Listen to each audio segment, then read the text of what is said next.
So, the title for my literature review is Negative Communication in Toxic Relationships. Uh, I hope you can hear my phone go off. Negative or poor communication skills in romantic relationships give birth to what we refer to as toxic relationships. Dr. Elizabeth Scott defined a relationship being toxic as one that makes you feel unsupported, misunderstood, demeaned, or attacked. The result of not communicating with your partner in a healthy way will result in the relationship turning into a toxic one. Toxic relationships have been a trend over the past few years, and social media platforms like TikTok are to be given credit for this. An average of 80% of Americans have been in toxic relationships or have experienced emotional abuse. Each relationship is different, and everyone decides what they will and what they won't allow from their partner. But toxic relationships are usually similar, and there are many signs to look for when wondering if a relationship is turned toxic. If someone consistently threatens your well-being by what they're saying, doing, or not doing, it's likely a toxic relationship.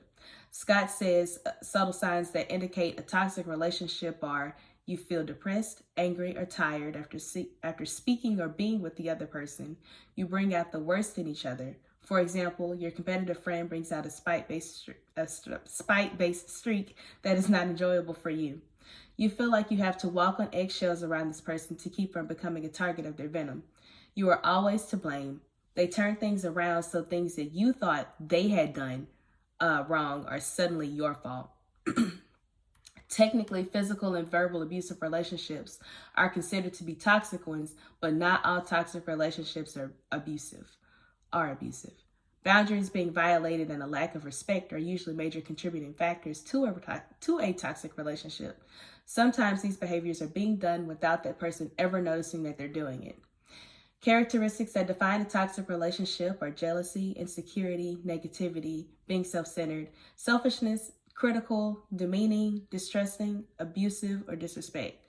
There are certain types of individuals that exude these types of behaviors in toxic relationships.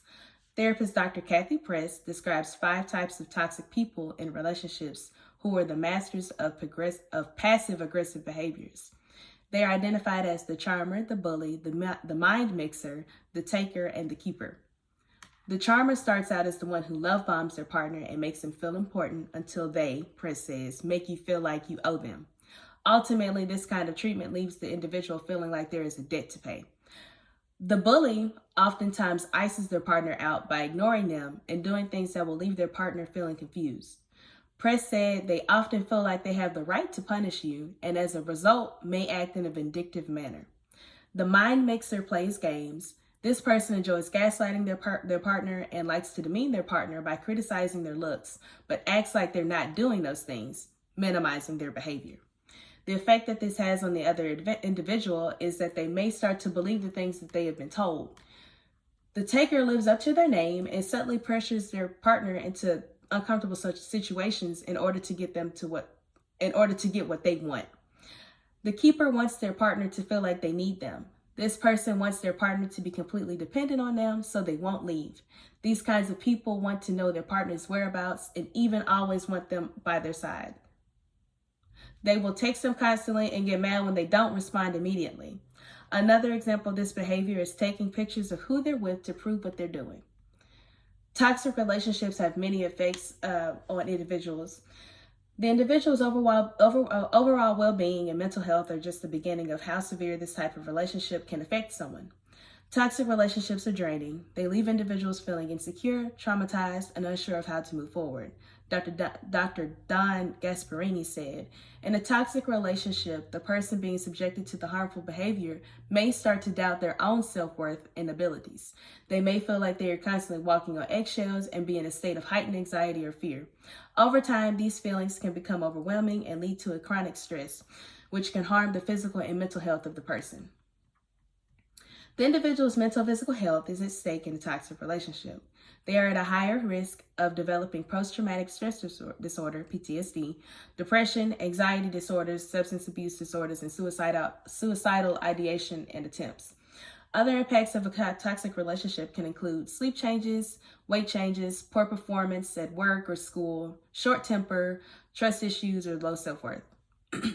Just because a relationship is turned toxic doesn't mean there's no chance of redemption to save it. Lori Lawrence said, Both partners must want to change. So it's not the end of the world, and there is a chance that the relationship can be saved.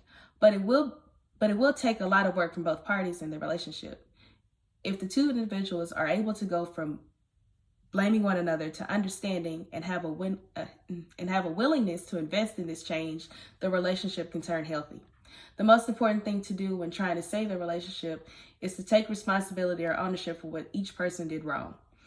Sylvia Saxena said, a key factor on whether a toxic relationship can change is if the unhealthy persons will take full responsibility of their abusive behavior. Denial is a common feature of unhealthy relationships and is actually the main clinical issue in a better intervention programs. If someone won't admit that they have a problem, they won't change. For a relationship that has been damaged by verbal or physical aggression to turn around, the offender needs to be totally honest, accept full responsibility for the hurt that they are causing, and work consistently for a significant time, 6 months to a year, to try to make it right. Cheap apologies won't do it. Another important factor in moving forward is viewing their partner with compassion. Before an individual blames their partner for relationship problems, Lauren said, have they recently gone through a hard time at work, had some family drama weighing on their mind? These challenges don't excuse bad behavior, but they can help you to become come to a better understanding of where it comes from. When the individuals are willing to work on a relationship as individuals and together as one, the relationship has an opportunity to be a healthy one.